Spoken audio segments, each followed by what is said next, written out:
Hello friends, मी संगीता क्रिएशन्समध्ये तुम्हा सर्वांचं खूप खूप स्वागत आहे। आज आपण बोटनेक ब्लाउज डिझाइन पाहणार आहोत। इथे मी अस्तर आणि ब्लाउजचं जे मेन कापड आहे त्यावरती कटिंग करून घेतलेलं आहे। तरी सुद्धा आपण ब्लाउजची मेजरमेंट पाहूया। इथे 14.5 इंच टोटल ब्लाउजचं मेजरमेंट आहे, त्यामध्ये 1.5 इंच प्लस 15.5 इंच मार्जिन घेतलेलं आहे। चेस्ट साइज आहे 40 इंच, 40चा चौथा 10 प्लस 1.5 इंच सिलाई मार्जिन।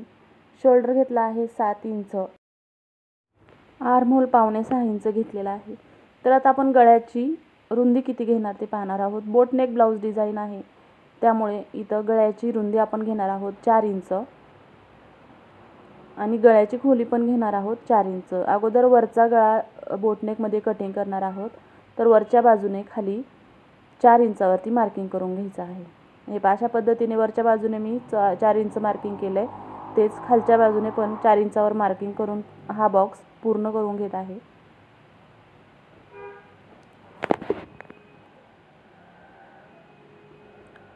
आता आपण इथे गळ्याला मार्किंग करून घ्यायचंय 1.5 इंचाचं आणि इथं गळ्याला गोल शेप देऊन घ्यायचा आहे। त्याआधी मैत्रिणींनो, तुम्ही जर माझ्या चॅनलवर नवीन असताल आणि तुम्हाला माझे व्हिडिओ पाहायला आवडत असेल तर चॅनलला सबस्क्राइब जरूर करा, बेल आयकॉनचं बटनही प्रेस करा, जेणेकरून सर्व अपलोड केलेले व्हिडिओचं नोटिफिकेशन तुम्हाला मिळेल आणि कुठलाही व्हिडिओ मिस होणार नाही। आता इथे मी गळ्याची खोली घेणार आहे 11.5 इंच, टोटल मला 11 इंच हवा आहे, प्लस हाफ इंच सिलाई मार्जिन ॲड करून 11.5 इंचावरती मी मार्किंग केलेलं आहे। खालच्या बाजूने पण 4 इंचावर मार्किंग करायचं आहे गळ्याची रुंदी आणि हा बॉक्स आखून घ्यायचा आहे। हा बॉक्स आखून घेतलेला आहे मी। आता इथे मी बोटनेकमध्ये गळ्याचा गोल शेप देणार आहे। तुम्ही हवं तर प्लेट वगैरेचा यूज करून डायरेक्ट गोल शेप देऊ शकता, पण मी इथे डायरेक्ट ब्लाउजवरतीच तुम्हाला गोल शेप देऊन दाखवते। हे अशा पद्धतीने व्यवस्थित गळ्याला पूर्ण गोल असा शेप देऊन घ्यायचा आहे। वरच्या गळ्यापासून खाली जवळजवळ मी 1.5 इंच मार्जिन सोडलेला आहे, कारण हा बंद गळ्याचा बोटनेक आहे। मी हा गळा ओपन करणार नाहीये, मधली पट्टी आहे अशीच बंद ठेवणार आहे, त्यामुळे मी हा 1.5 इंचाचं मार्जिन सोडून खालचा मधला गळा कट करून घेतलेला आहे।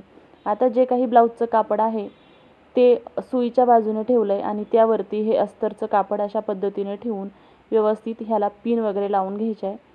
कारण ऑर्गेन्झा सिल्कचं कापड आहे, तर हे कापड पण थोडंसं सटकतं। कॉटन असेल तर काही गरज पडत नाही, पण जर असं सिल्कचं वगैरे कापड असेल तर अशा पद्धतीने चारही बाजूने व्यवस्थित पिनअप करून घ्यायचं आहे आणि मग ह्याला सिलाई मारायची आहे।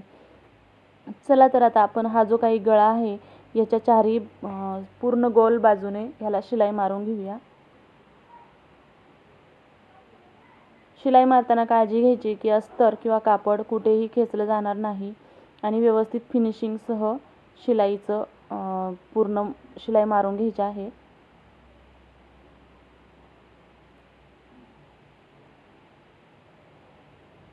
हे अशा पद्धतीने पूर्ण गळ्याला गोल अशी शिलाई मारून घेतली की हा धागा कट करून घ्यायचा आहे। खालच्या बाजूने पण धागा कट करायचा आहे आणि हे पॅटर्न बाजूला घेऊन ह्याच्या पिन वगैरे काढून घ्यायच्यात। नंतर एक छोटासा कट देऊन याला मग हा गोल गळ्याचा आकार कट करून घ्यायचा आहे।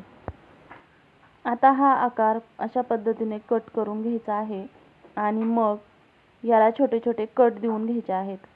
हे अशा पद्धतीने पूर्ण गळ्याला छोटे छोटे कट देऊन घेतले की अस्तर इझिली उलटवता येतं आणि कापड कुठे खेचल्यासारखं वाटत नाही। हे कापड पूर्णपणे आतमध्ये अशा पद्धतीने घ्यायचंय आणि व्यवस्थित हाताने फिनिशिंग करून या गळ्याच्या कडेने पूर्ण कडेकडेने शिलाई मारून घ्यायची आहे। हे पहा, मी अशा पद्धतीने अस्तर फोल्ड करून घेतलेला आहे। पूर्ण अस्तर जे काही ब्लाउजचं कापड आहे त्याच्या आतल्या बाजूने असं टाकून घेतलेलं आहे आणि त्याच्या कडेने आता मी ते ह्याच्यावरती पूर्ण गळ्याला दापटीप मारून घेत आहे। दापटीप मारताना काळजी घ्यायची आहे, अस्तर आणि जे काही ब्लाउजचं कापड आहे मेन ते व्यवस्थित सेट करायचे आणि एकदम किनाऱ्यावरती नाजूक अशी दापटीप मारून घ्यायची आहे।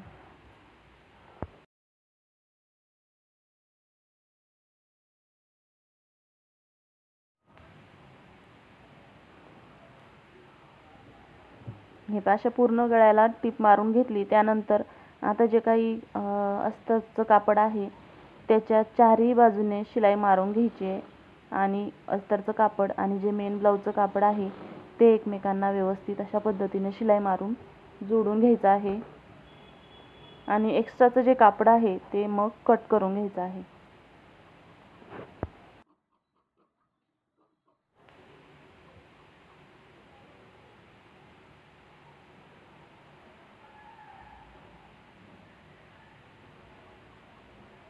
हे पहा, एक्स्ट्राचं कापड पण कटिंग करून झालेलं आहे.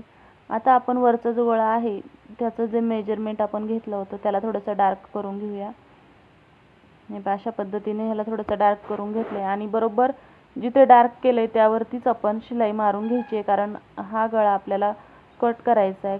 अगोदरच जर गळा कटिंग केला तर अस्तर आणि मेन ब्लाऊजचं कापड ते सरकतं, त्यामुळे अगोदर शिलाई मारून घ्यायची आणि मग गळ्याचं पूर्ण कटिंग करून घ्यायचं आहे. आता या गळ्याला आपण वरती गोटपट्टी बनवणार आहोत. त्यासाठी मी इथं तिरकस पट्टी घेतलेली आहे 1.25 इंच रुंदीची आणि त्याला एका बाजूने फोल्ड करून अशा पद्धतीने टीप मारून घेतलेली आहे. आता ही पट्टी आपण वरच्या गळ्याला जोडून घेणार आहोत. तर पहा, अशा पद्धतीने वरच्या बाजूने ही पट्टी ठेवायची आहे. जशी रेग्युलर ब्लाऊजला आपण गोटपट्टी जोडतो त्याच पद्धतीने ही पट्टी पूर्ण गळ्याला जोडून घ्यायची आहे.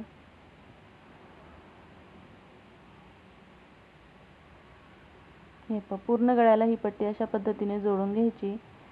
एक्स्ट्राचं जे कापड असेल ते कट करून घ्यायचं आहे आणि ही पट्टी पूर्ण आतमध्ये दुमडून याच्यावरती पुन्हा एक दाबटीप मारायची आहे. त्याआधी आपण इथे छोटे छोटे कट देऊन घेऊया, कारण कट दिले ना की जी काही गोटपट्टी असते किंवा गोट असतो ते व्यवस्थित बसला जातो.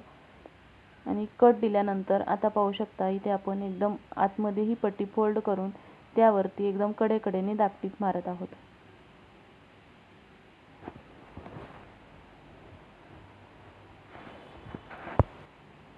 पाहू शकता गळ्याची गोटपट्टी जोडून झालेली आहे.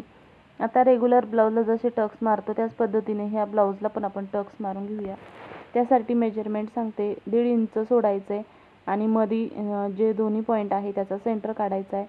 टक्सची उंची मी ते 4 घेतलेली आहे, कारण ह्या ब्लाऊजला लेंथ भरपूर आहे. तुम्ही जर कमी लेंथचं असेल तर 3.5 इंच उंची घेऊ शकता. ब्लाऊजच्या उंचीनुसार टक्सची उंची पण बदलते. आणि आता मी दोन्ही बाजूला टक्सचं मार्किंग करून घेतलेलं आहे आणि आता दोन्ही बाजूला व्यवस्थित असे टक्स मारून घेत आहे. तुम्ही जर नवीन असाल तर अशा पद्धतीने टक्स मारून पहा, खूप छान ब्लाऊज बसतो फिटिंगला. आणि मेन म्हणजे टक्स जर व्यवस्थित सेंटरला बरोबर मारले तर गळा उतरत नाही. आता टक्स मारून झाल्यानंतर आपण जोडतो कमरपट्टी. तर कमरपट्टीसाठी मी इथं 1.25 इंच रुंद पट्टी घेतलेली आहे. एका बाजूने तिला 1/2 इंच फोल्ड करून घेतलेला आहे आणि आता ही पट्टी मी कमरेला ह्या पद्धतीने 1/4 इंच शिलाई मार्जिन सोडून वरच्या बाजूने जोडून घेत आहे.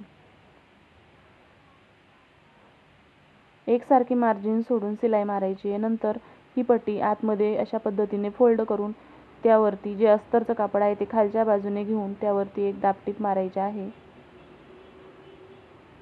हे अशा पद्धतीने दाबटीप मारायची आहे. नंतर दाबटीप मारून झाली की ही पट्टी पूर्ण आतमध्ये फोल्ड करून त्यावरती एक 5 नंबरची टीप मारायची आहे. आणि नंतर ब्लाऊजचं पूर्ण स्टिचिंग झालं की ही हातशिलाईची पट्टी, या पट्टीला हातशिलाई करायचं आणि नंतर हा 5 नंबरचा जो धागा आहे तो काढून घ्यायचा आहे. अशा पद्धतीने आपली इथं बोटनेकमध्ये ब्लाऊज डिझाईन तयार झालेली आहे.